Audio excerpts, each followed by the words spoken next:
very first hand I was dealt during my 2-3 session was Jack 10 of diamonds in middle position with the under the gun straddle on. I open raised to 25 and just the straddler calls. I haven't played with this player before, but he's a younger guy with sunglasses who also straddled, so lots of signs are indicating that he's an action player. The flop comes queen 8-4 with 2 clubs and 1 diamond. The villain then leads out for a little less than half the pot. It's hard to put him on a range of hands at this point, since I haven't seen this player play a hand yet, but it does seem like a weak bet to me. Strong hands usually don't take this line of betting out into the pre-flop raiser, and 2 pair on this board is also very unlikely. I have a gut shot to the nuts, a backdoor flush draw, and with position I feel I can take away the pot on later streets, so I decide on a call. An ace comes on the turn, which is a good card for me in 2 aspects. The first is that I now have a 2-way straight draw, and the second is the ace should hit my range more than my opponent's, and also scare him if he happens to have an 8 or a weak queen. He leads again, but an even smaller bet of 35, which is a 1/3 size pot bet. I don't feel much strength from the villain at this point, and I decide to represent the ace, or possibly 2 pair with ace queen, and go all in as a semi-bluff. I'm expecting to get a lot of folds here, because the only hand I see taking this line and calling is an ace high flush draw. Villain thinks for a while, and it looks like he's just posturing, but he ends up making the call and turns over ace 9 offsuit. Not a hand I was expecting to see, and I need some help. But unfortunately, don't get any. I think my line each street was fine, especially the shove, given that he had one of the best possible hands in his range, and still almost folded, thinking I had a better ace. But I basically get stacked right away and need to reload. Jack 10 suited finds me once again, this time of hearts in the hijack. The same guy from the previous hand open limps. Up to this point, I have been at the table only a few rounds, but this player has basically played every single hand and is not afraid to put chips into the pot. I decide to raise to start building a pot in position against him. Everyone else folds, and he of course calls. Flop comes similar to the last hand, just a slightly better version for me, with an up and down straight draw with a flush draw on the board. The loose aggressive player then checks. The normal benefits of betting with strong draws on the flop is 1, to build a bigger pot if you hit, and 2, you have some fold equity against better hands like small pairs or ace high, and 3, it makes it so you don't only have strong hands when you bet. But since this player is aggressive and doesn't like folding, I think I could play more exploitatively and check back because I don't have much fold equity. Thinking about it now, I think I like checking back and trying to hit my hand first, then start building the pot against this specific player. But at the table, I was kind of on autopilot mode and decided to bet since I had an up and down straight draw. But then I almost get check min raised. This player is so hard to narrow down to a hand range, but we have chips behind, and I'm in position with a 2-way straight draw. Plus, I think he's likely to slow down, where I can get to see the river for no more money. So I decide on a call. Turn comes a 4, which brings a second flush draw on the board, and villain does indeed slow down with a check. At this point, I think he has some showdown type of hand, like a weak queen or 9, because I think he would continue bluffing with a draw, especially if it's a strong draw, but isn't the player that will fold pairs to a bet. So I decide to check back. It's a second queen, and villain bets out 60 for a 2/5 size pot bet. I was debating on raising all in here as a bluff, but I decided against it because I thought villain could possibly have a queen, and I also just tried bluffing him a few hands earlier. I think I should have gone for it since villain should be much wider than a normal player, but I just couldn't pull the trigger twice in a row, so I folded.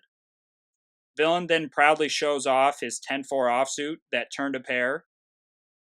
So this just shows that I can't narrow down this player's range worth shit. And he's capable of playing basically any 2 cards and raising with absolutely nothing. And I'm getting absolutely destroyed by him early on. Pretty soon after that hand, I get dealt 2 black 8s in early position in a straddled pot, with the under the gun player limping in, who I deem as a somewhat decent thinking player.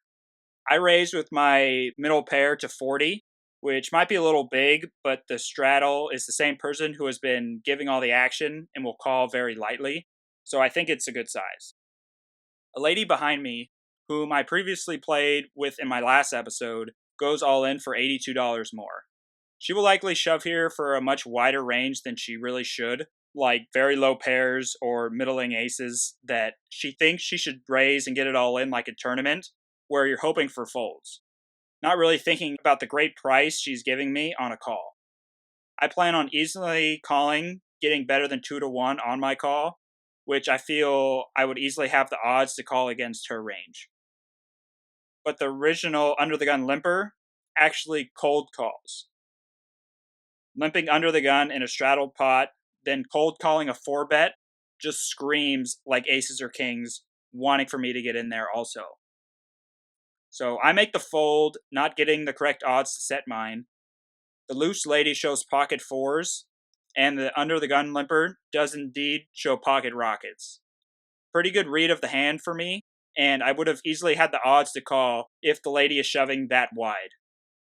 The flop actually had an 8, so I would have basically tripled up if I made the incorrect call. Can't let myself get frustrated with what could have been, though. I made the correct fold, time to just move on to the next hand. Here I get dealt ace-jack offsuit, and the same loose aggressive player that has been crushing me raises small under the gun. I have seen him raise from early position with jack-9 offsuit earlier in the session. He limped 10-4 offsuit against me, and he also limped, then called a raise with jack-7 offsuit to a short stack. Ace-jack in most situations from an early position raiser, when I'm in middle position, would be a fold.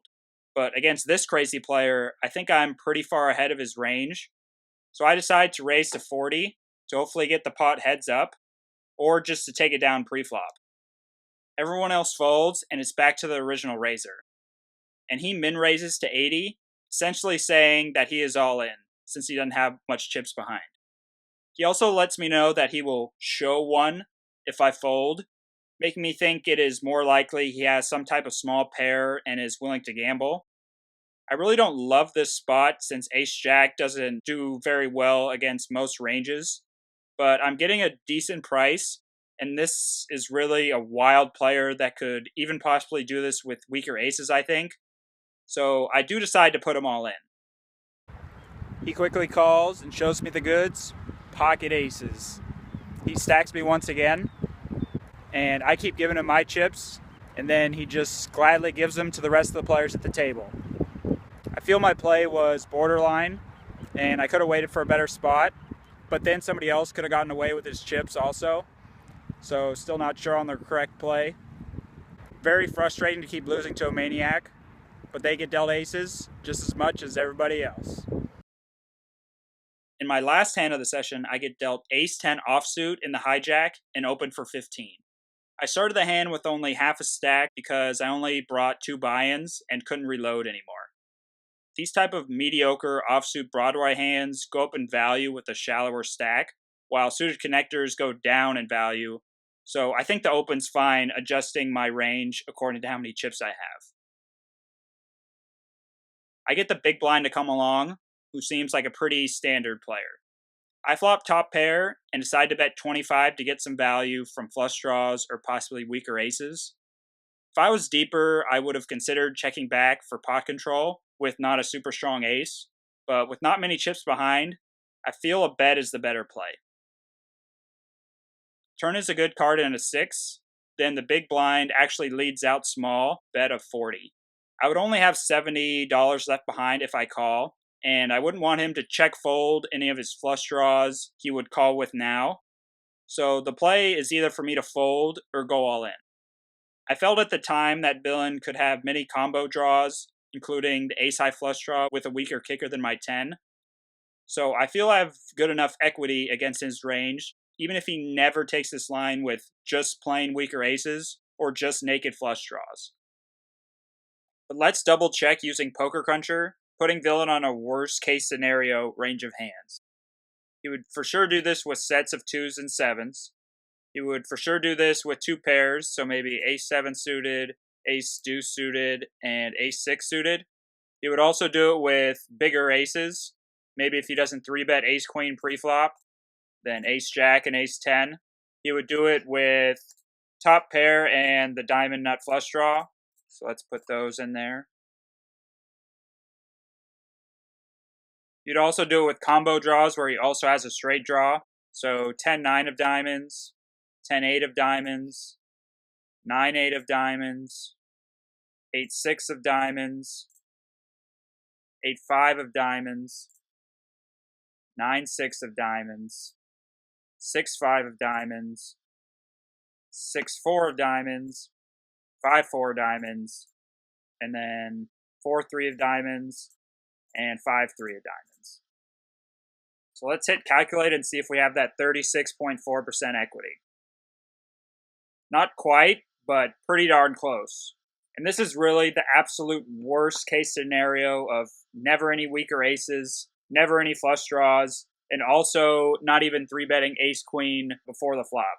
So let's give a more realistic range, I would think. Maybe he 3-bets ace queen, so we don't have that in there. Maybe he has some king high flush draws. And maybe he has a few other flush draws as well.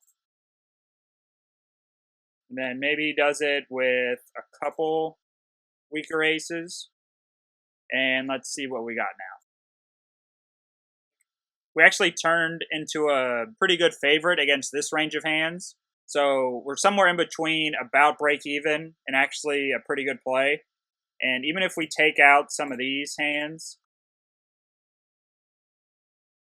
we still have around 42% equity. So we're actually doing decently well, and I made the correct play.